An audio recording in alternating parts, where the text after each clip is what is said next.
I mean, a guy walks up to the bar and says you're attractive. Well, it's pretty natural to find yourself. I felt flattered. And I did. I did look good that night. You should have seen me. Yeah, well, I'm not at my best right now. You just have to trust me on that, but that night I looked. Well, to be honest, I'm surprised no one else said anything. A bar full of guys and only one compliment. It's pretty insulting, really,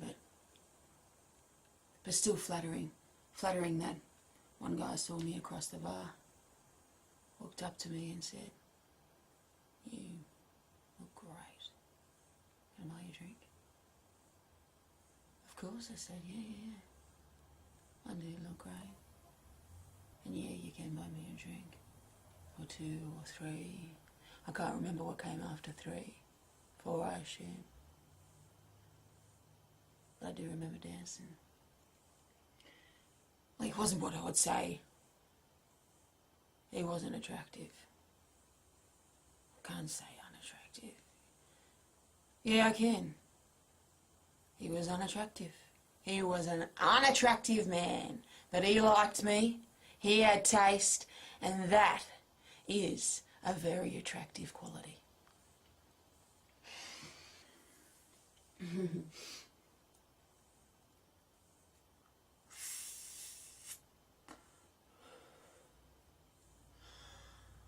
Well, I suppose I don't have the best track record with men.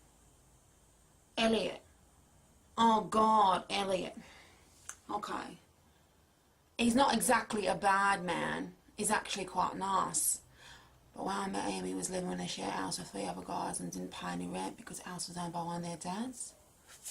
I don't know what he did, law or something, but Tyler, the guy with the rich dad, he was friends with my mate Belinda. White. Accountant or business exec. Anyway, something that requires you to own a jet. Tyler and Elliot were in a band together. It's called The End of the Beginning. Their music consists of like indie hard rock. Elliot describes it as indie hard rock with pop sensibilities and some funk thrown in. Tyler, the singer/songwriter, named it. Yeah, people find it confusing. That's because they just don't understand it. But he is, Tyler, gorgeous. His music, he's just gorgeous, like a god or some kind of woodland nymph. Do they have male nymphs? Nymphos. And then there was Elliot. He was on percussion. He didn't play drums, they had a drummer.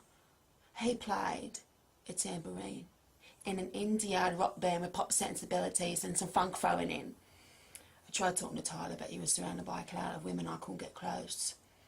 And then there was Elliot, sitting all by himself, staring resolutely at nothing in particular, trying so hard to look like he didn't mind that no one was talking to him. And as he sat there, cradling his drink, I watched him and I saw something in him. Something that made me walk up to him and say hi. What a chance to get in with Tyler, really. If Elliot thought he had a shot with me, he'd do anything I asked, like introduce me to your mates. But by the time Elliot realised I was flirting with him, and this took far longer than it should have. Tyler had left with a cloud of women and I was left with Elliot. Then I found out they lived together. I thought there's no harm in stringing it out, so we decided to meet up again. Go and see a movie, go to dinner, and bet it is. And while we were there, he could introduce me to his housemates. But Tyler wasn't there, was he? No. So we decided to meet up again, and again, and again, and again. And before I knew it, we were dating. Now, as I said, he's not exactly He's a nice guy, but he had one major flaw. Well, many minor flaws, but they were overshadowed. He was a poet. Not as a hobby, not something he did before bed, tucked under his pillow and refused to show to anyone. No, he was a full-time poet. He was a full-time unemployed poet. He didn't have anything published, but still, when he met new people, like when he met my friends. It was Mel's birthday, so everybody was bringing someone. So I decided I'd take Elliot. I told him to be on his best behaviour, not to embarrass me, and not to say anything stupid. First thing out of his mouth, "Hi, my name's Elliot. I'm a poet." It wasn't even provoked. If someone had asked him, "What do you do, Elliot?" then I would have forgiven him. God knows he doesn't do anything else but to volunteer the information. And Sarah, stupid Sarah, made the mistake of asking to read one of his poems. And before I knew it, next thing I know, he's grabbing the mic and he's giving impromptu poetry reading during the birthday speeches. But he assured everyone that he had the perfect poem for the occasion. Happy birthday. It'll be your last.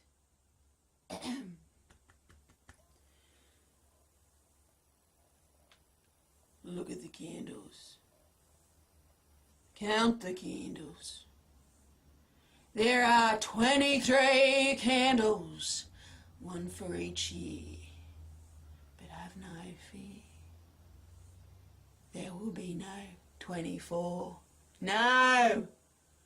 There won't be any more candles or birthdays for you. You know it's true. Because you have inoperable lung cancer. And poetry was Elliot's strength. No wonder he's permanently unemployed.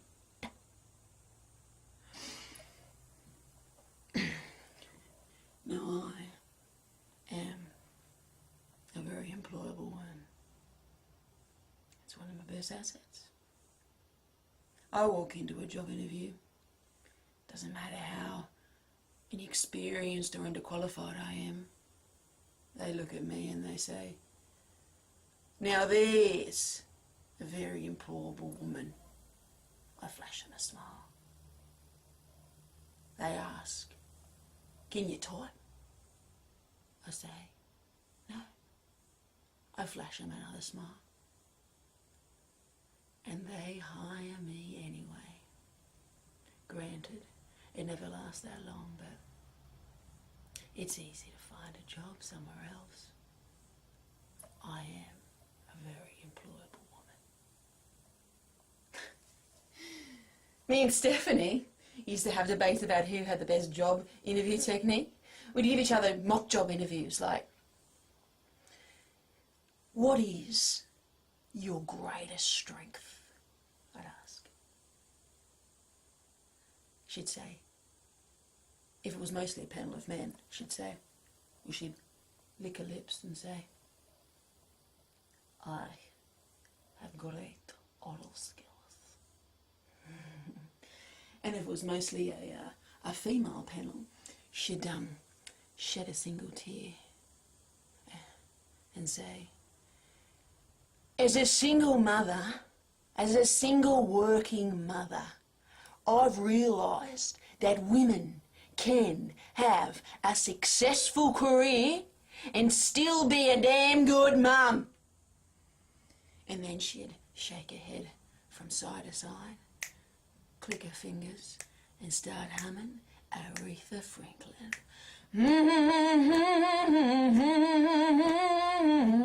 I've got to admit, she is pretty damn good at interviews. Oh, sorry, I haven't introduced you to Stephanie, have I? Steph,